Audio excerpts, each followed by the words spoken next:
જીપીએસસીમાં CAG સૌથી મહત્વનો topic ગણવામાં આવે છે.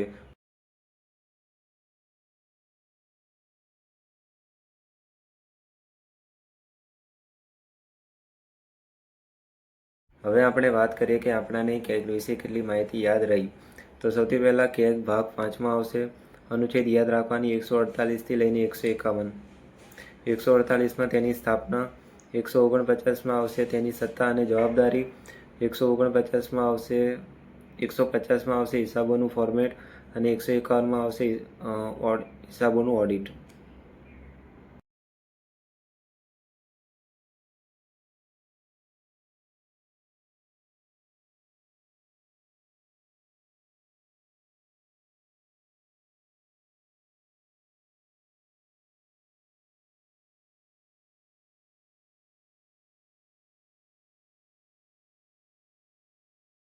હવે આપણને આમાંથી કેટલું યાદ રહે તેના વિશે માહિતી મેળવીએ.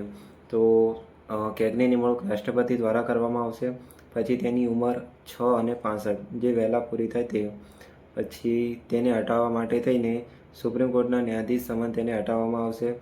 તે રાજીનામું રાષ્ટ્રપતિને આપી શકે છે. ઓકે, કેગ જે પણ અહેવાલ તૈયાર કરશે તે રાષ્ટ્રપતિને આપશે અને રાષ્ટ્રપતિ તે સંસદ સામે રજૂ કરાવશે. તેવી જ રીતે રાજ્યની અંદર રાજ્યપાલને આપશે અને રાજ્યપાલ વિધાનસભા સામે રજૂ કરાવશે.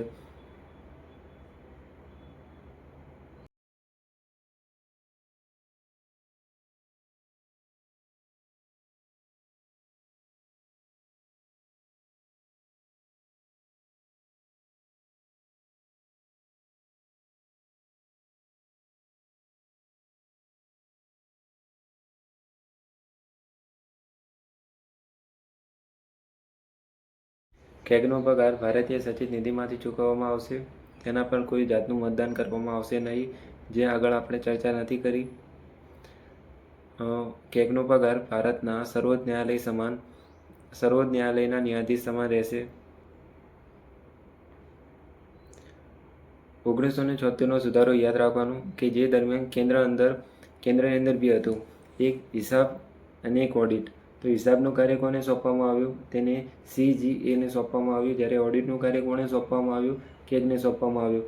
તેવી જ રીતે કેટલાક રાજ્યની અંદર હિસાબોનું કાર્ય કોણ કરે છે? કેગ દ્વારા કરવામાં આવે છે. ઓકે, આ લાઈન યાદ રાખવાની.